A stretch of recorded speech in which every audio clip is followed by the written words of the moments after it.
क्या? जगन्नाथ जी कसाई की दुकान पर तराजू से क्यों लुढ़क रहे हैं? आइए देखते हैं इस अद्भुत कथा में। सदन कसाई अपनी दुकान पर मांस बेचता था। तराजू पर मांस तौलते समय भी उसके मुख से निरंतर जय जगन्नाथ का कीर्तन चलता रहता था। यही उसका जीवन निर्वाह था, पर उसका हृदय पूरी तरह श्री जगन्नाथ महाप्रभु के स्मरण में डूबा रहता था।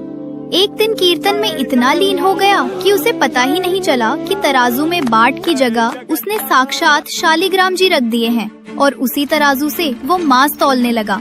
उसी समय वहाँ से एक महात्मा गुजर रहे थे। उन्होंने ये दृश्य देखा तो चौंक गए और तुरंत बोले, अरे ये तुम क्या कर रहे हो? ये तो साक्षात शालिग्राम जी हैं। इतना बड़ा पाप!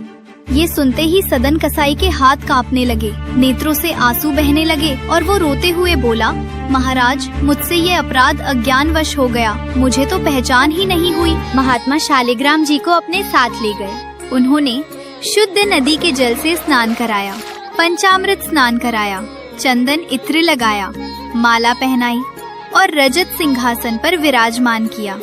खीर बनाकर भोग लगाया गया और कीर्तन हुआ। ये सब देखकर सदन कसाई फूट फूट कर रोने लगा।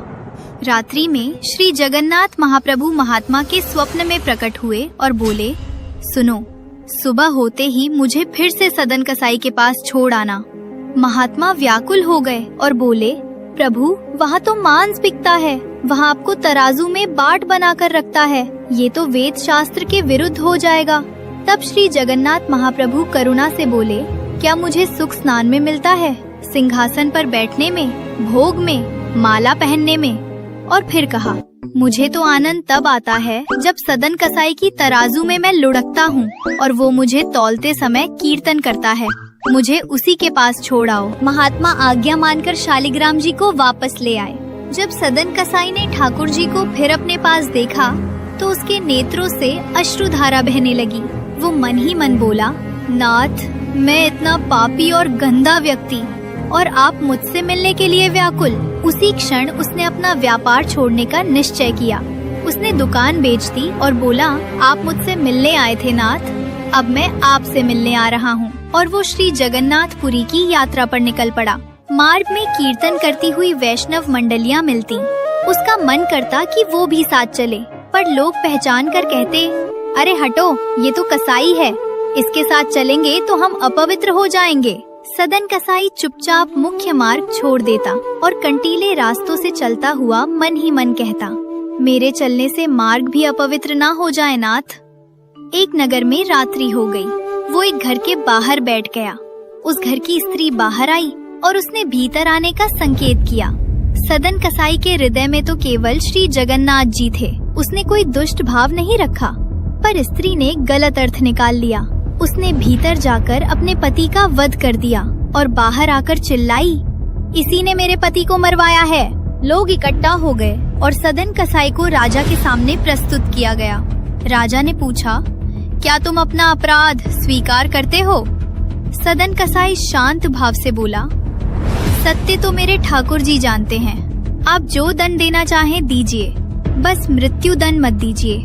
मुझे श्री जगन्नाथ जी के दर्शन करने हैं। राजा ने कहा, मृत्यु दंड नहीं देंगे, पर जिन हाथों से अपराध हुआ है उन्हें काट दिया जाएगा। सदन कसाई ने अपनी दोनों भुजाएं आगे कर दी और बोला, मेरे स्वामी भी तो ऐसे ही हैं। उसके हाथ काट दिए गए। पीड़ा के स्थान पर उसके नेत्रों में आनंद के आंसू थे। वो चलते हुए प्रार्थना करता रहा, नाथ, बस इतना प्राण शेष रहने देना कि आपके दर्शन कर सकूं। जैसे ही वो श्री क्षेत्र में पहुंचा, श्री जगन्नाथ महाप्रभु आनंद से झूम उठे और बोले, मेरा एक भक्त बहुत कष्ट में आया है, तुरंत पालकी लेकर उसे ले आओ।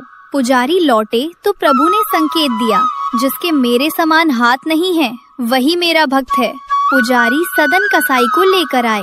सिंह द्वार पर दंडवत करते समय उसके मन में भाव आया, यदि मेरे हाथ होते तो मैं पूरा दंडवत करता। उसी क्षण श्री जगन्नाथ महाप्रभु की कृपा से उसकी भुजाएं प्रकट हो गई और उसका दंडवत स्वीकार हुआ।